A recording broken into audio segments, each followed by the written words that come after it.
മഹാഭാരത കഥകളിലേക്ക് സ്വാഗതം കൂട്ടുകാരെ.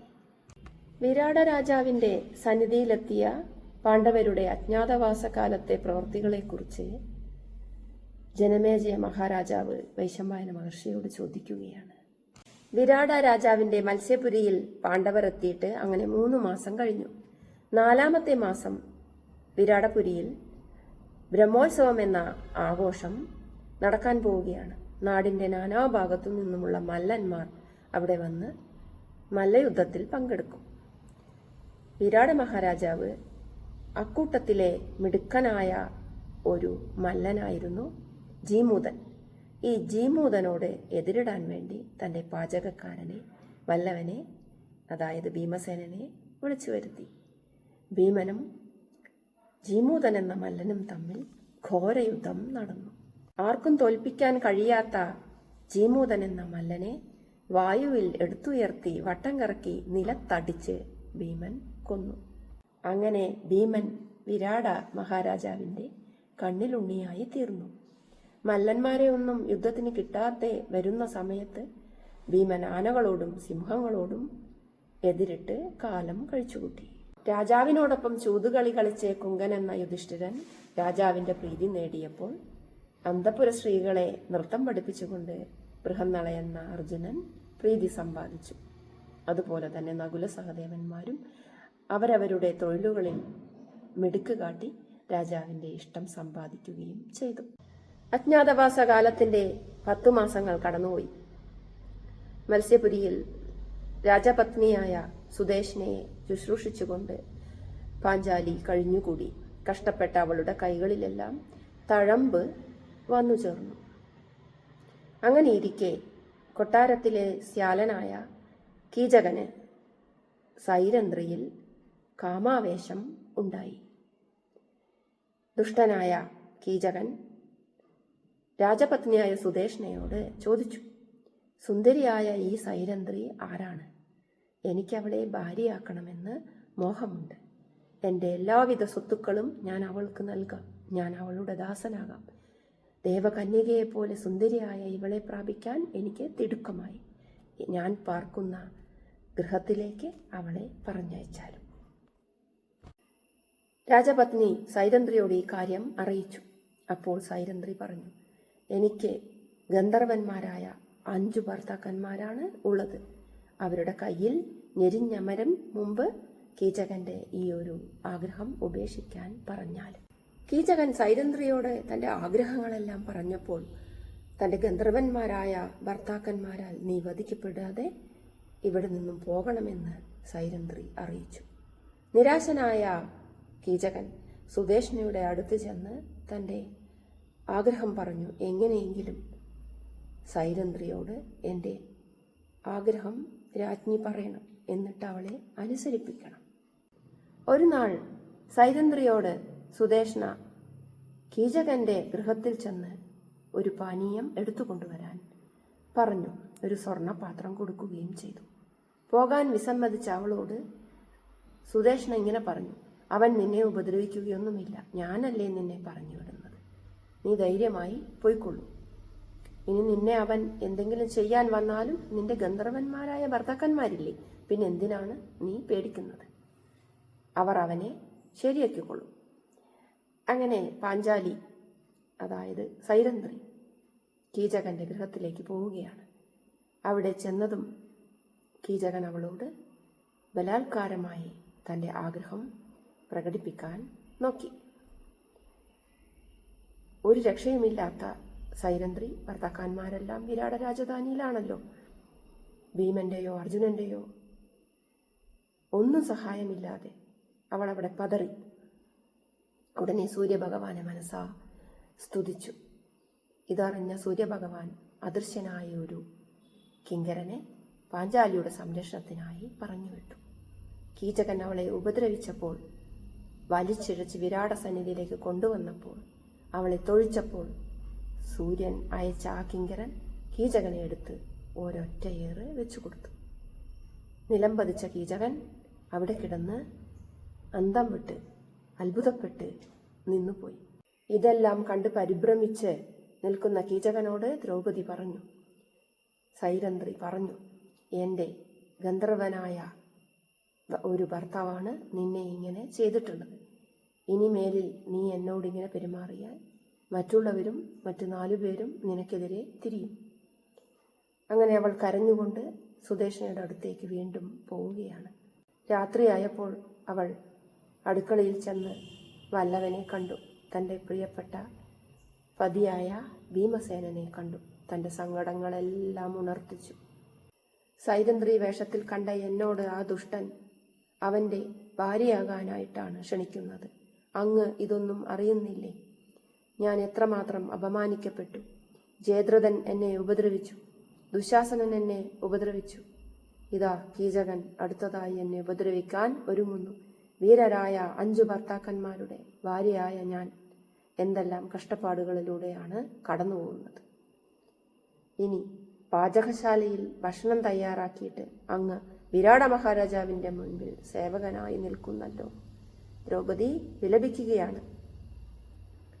അങ്ങയോട് പെരുമാറുന്നതും ഒരു പാചകക്കാരനെ പോലെ അടിമയാക്കുന്നതും കണ്ടിട്ട് എത്രമാത്രം ഞാൻ ദുഃഖിക്കുന്നുവെന്നോ. ഒറ്റയ്ക്ക് തേരിലേറി ദേവന്മാരോടും ഒരുപാട് രാജാക്കന്മാരോടും പൊരുതി വിജയം നേടുന്ന വിജയന്റെ അവസ്ഥ എന്താണ്? അജ്ഞാതവാസത്തിനായി പുറപ്പെടും മുമ്പ് അമ്മ കുന്തിദേവി പറഞ്ഞതോർമ്മയുണ്ടോ? നാണം കുണുങ്ങിയായ സഹദേവന് പത്നിയായ നീ ഭക്ഷണം വിളമ്പിക്കൊടുക്കണമെന്ന്. സഹദേവന്റെ അവസ്ഥ ഇപ്പോൾ എന്താണ്? നകുലന്റെ അവസ്ഥ എന്താണ്? അങ്ങിതൊന്നും കാണുന്നില്ലേ? കറുത്ത തഴമ്പുകൾ വീണ കൈകൾ മാറോട് ചേർത്ത് വെച്ചുകൊണ്ട് ഭീമൻ കണ്ണീരൊഴുക്കിക്കൊണ്ട് പറയുകയാണ്, കൃഷ്ണേ, നിന്നെ കീചകൻ വലിച്ചിഴച്ച സമയത്ത് വിരാടന്റെയും കീചകന്റെയും കഥ കഴിക്കാനായി ഞാൻ എഴുന്നേറ്റതാണ്. പക്ഷേ ജ്യേഷ്ഠൻ എന്നെ കണ്ണുകൊണ്ട് ആംഗ്യം കാണിച്ചു. ഇനിയൊരു 3 മാസം കൂടിയേ നമ്മൾ കഷ്ടപ്പാടുകൾ സഹിക്കേണ്ടതുള്ളൂ. എല്ലാവരും നമ്മെ തിരിച്ചറിഞ്ഞു കഴിഞ്ഞാൽ കഷ്ടപ്പാടുകൾ വീണ്ടും വർദ്ധിക്കുമെന്ന് നിനക്ക് അറിയാമല്ലോ. കൃഷ്ണേ, നീ സ്വധർമ്മം കൈവിടരുത്. ബുദ്ധിപൂർവം ക്രോധത്തെ നേരിട്ടുകൊള്ളുക. ചിതൽപുറ്റിനടിയിൽപ്പെട്ട ശവന മഹർഷിയെ അദ്ദേഹത്തിന്റെ പത്നിയായ സുകന്യ ശുശ്രൂഷിച്ചു. മഹാനായ ശ്രീരാമ ഭഗവാന്റെ പത്നിയായ സീത ഒരുപാട് നാളുകൾ പതിക്കു വേണ്ടി കഷ്ടതകൾ അനുഭവിച്ചു. ഘോരവനങ്ങളിലാണ് ശ്രീരാമചന്ദ്രനെ ശുശ്രൂഷിക്കാൻ സീതാദേവി പുറപ്പെട്ടത്. അതുപോലെ തന്നെ സാവിത്രി ഭർത്താവായ സത്യവാനെ യമലോകത്തോളം അനുഗമിച്ചതും നിനക്കറിയാമല്ലോ. ക്രോധത്തെ നിയന്ത്രിച്ചുകൊണ്ട് നമ്മുടെ രാജ്യത്തെ രക്ഷിക്കുന്നതിനായി, നമുക്ക് നഷ്ടപ്പെട്ടതെല്ലാം തിരിച്ചുപിടിക്കുന്നതിനായി നീ ക്രോധത്തെ നിയന്ത്രിക്കൂ. നീ സമാധാനത്തോടെ ഇരിക്കൂ.